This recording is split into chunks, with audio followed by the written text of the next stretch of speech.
Morning, YouTube. Warbles on a lot here with the first half of Outsiders.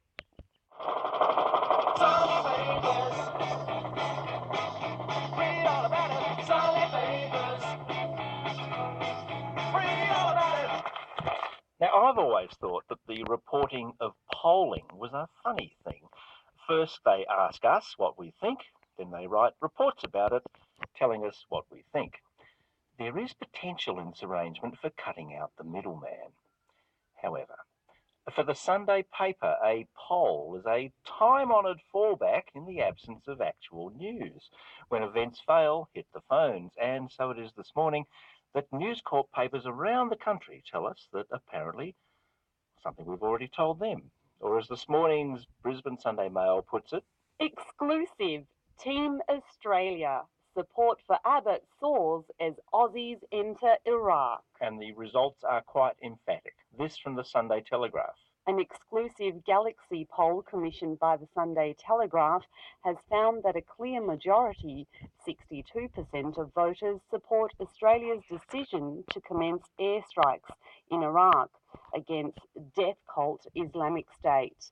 But an even higher number, 75%, believe the threat of terrorism attack on Australian soil is real. The number of Australians who sense a connection between those two propositions remains a mystery. Dipping into the deeper party-related detail, we find that terrorism is a real threat is a view held by most Labor supporters, 71%, and the overwhelming majority of coalition supporters, 85%. While Green supporters are less convinced of the threat of a terrorist attack on Australian soil, it is of note that the majority, 57%, still consider it a real threat. But I guess you knew that. In other non-crowdsourced news, this morning's Sydney Sun Herald brings new evidence that, as a collective, we seem to be losing our mind. In a trend that is concerning welfare workers and police, children as young as the age of 10 are being slapped with court orders in an effort to curb behaviour such as going out late at night or challenging parental authority. Last year, 1,090 ABOs were issued against 10-year-olds to 17-year-olds in New South Wales, and 2/3 were domestic related. Back in the Sunday Telegraph, there are subtle hints that a rugby league grand final is pending. Souvenir lift out and 40 pages of sport. Day of Destiny. It's here too that we learn that The Bachelor's Blake Garvey has done more than dabble as a topless waiter. WA's man of the moment is the sole owner of Perth's premier non-sleazy male entertainment provider. And if that means nothing to you, then count your blessings.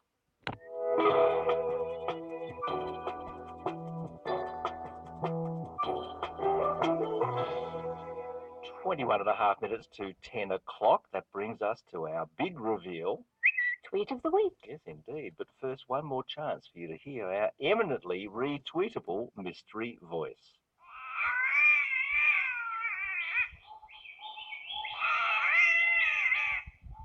What an extraordinary sound.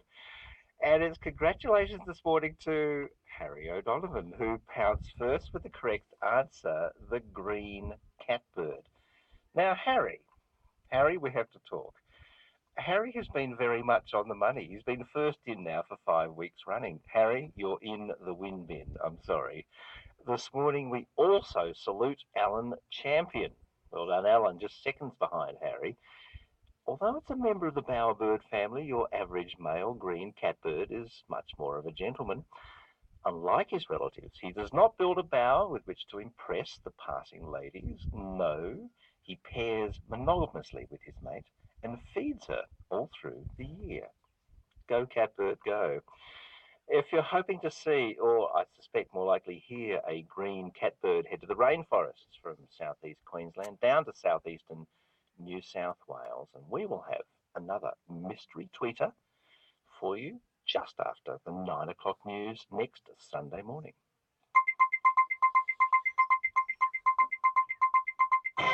Time now for Outsiders. I'm Barry Cassidy, and you're not.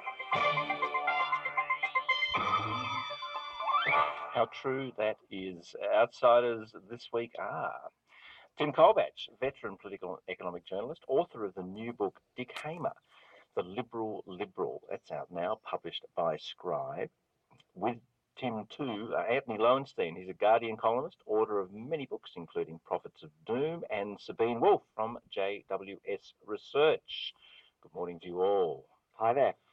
Well, we are, it would seem, we're certainly engaged in combat operations in Iraq, or about to be. The PM has hit the airwaves. Our job is not just to deal with the symptoms of extremism. We must also deal with its origin. In this case, it's the extremism of the ISIL movement in Iraq and Syria. The beheadings, the crucifixions, mass executions, ethnic cleansing and sexual slavery that are occurring in northern Iraq and Syria are only the beginning if ISIL has its way. Andy Lowenstein, did we have any choice but to get involved? We had a huge choice.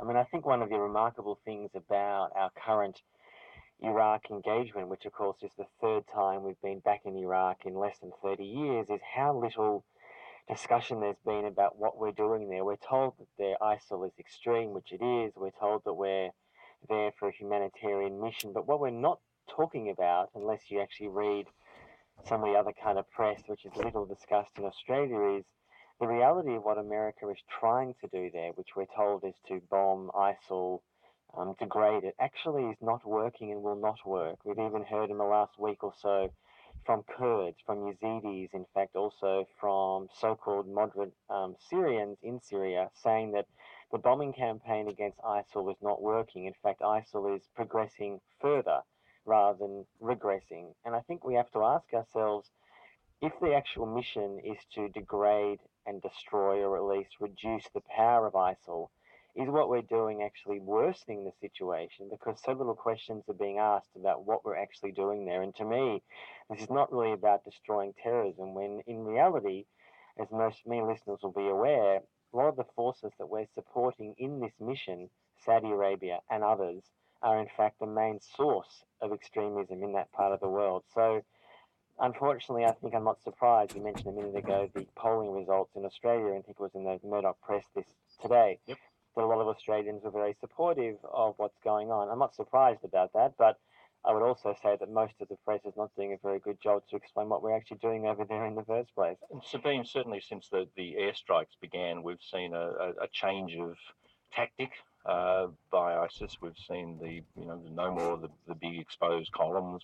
They have as a group embedded themselves more in the cities and towns that they occupy.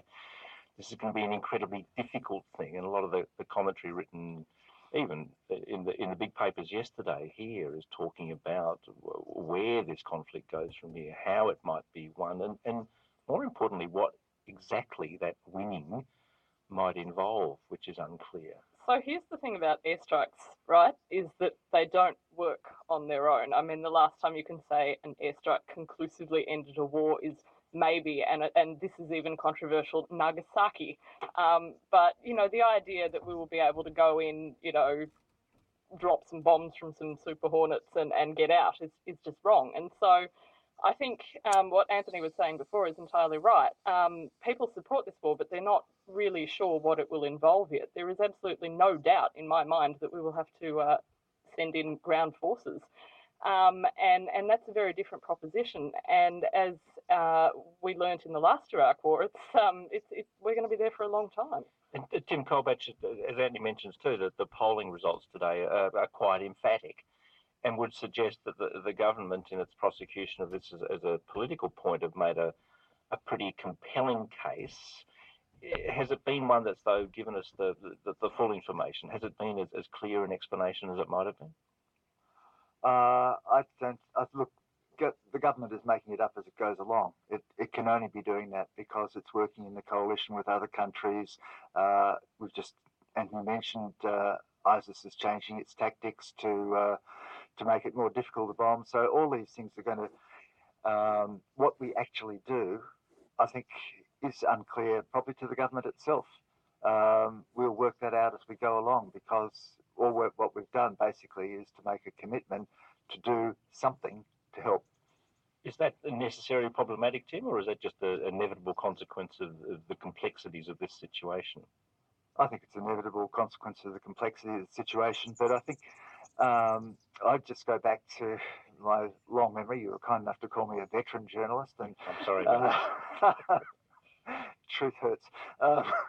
And I remember when the Vietnam War was extremely popular, and in fact the Liberals won an election on it in 1966, only for it to then turn savagely against the government subsequently.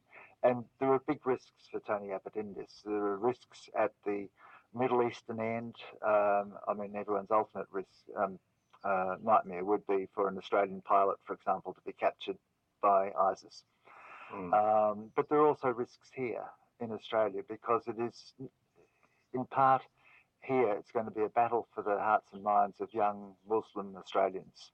And it's so crucial to keep the distinction from that we are fighting terrorism, or fighting ISIS rather than fighting Muslims. And that polling, Anthony Lowenstein, although it's emphatic today, and we saw those results, 62% of Australians supporting Australia's decision to commence airstrikes, that polling doesn't give an indication of what Tim hints at there, of perhaps the cultural affiliation of the people polled, which is another aspect of this, which is perhaps not being handled as with even the clarity of the commitment to combat operations.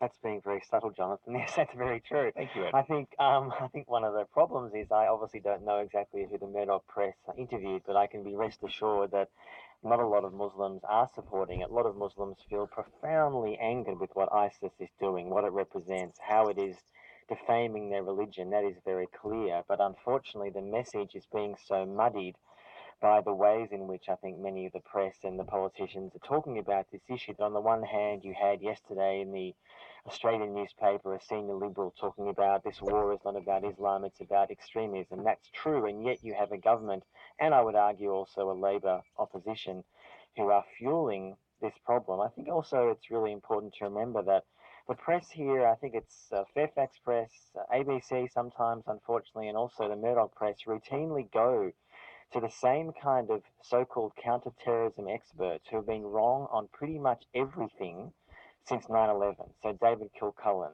Peter Lay, many, many others who are regularly appearing as experts on these issues, interviewed, asked for their opinion.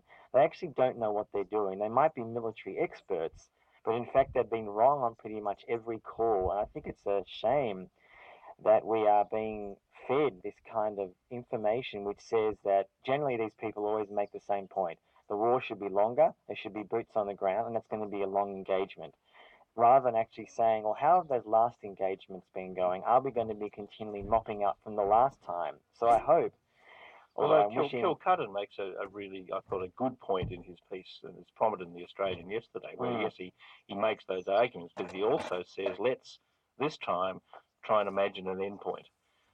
Let's, having devised that endpoint, try and work out strategically back from there. Let's just hope that endpoint isn't another photo opportunity on an aircraft carrier with the words mission accomplished behind it. Yes. Now, in the midst of all of that, this, of course, happened within the Parliament. I asked the Speaker to rethink that decision, and my understanding is that it was an interim decision, that it would be looked at again in the light of security advice that will come in coming days, and I'm sure that the matter will be fully resolved before the Parliament comes back in a fortnight. And there we had it late last week, the ban on head coverings, facial concealment within the Parliament. Tim Colbert to put the veteran hat back on again. Have you ever seen the like? The veteran headscarf? No, this is... and it is bizarre because, as the Prime Minister has said, this is really not the most important issue facing the nation. And like him, I've never seen anybody in Parliament House, and I worked there for 24 years, I've never seen anyone wearing a burqa or niqab. So I don't know what was the need for this this ruling, particularly as everybody who comes in Parliament House has to go through security. Yes, which if... Here endeth part 1.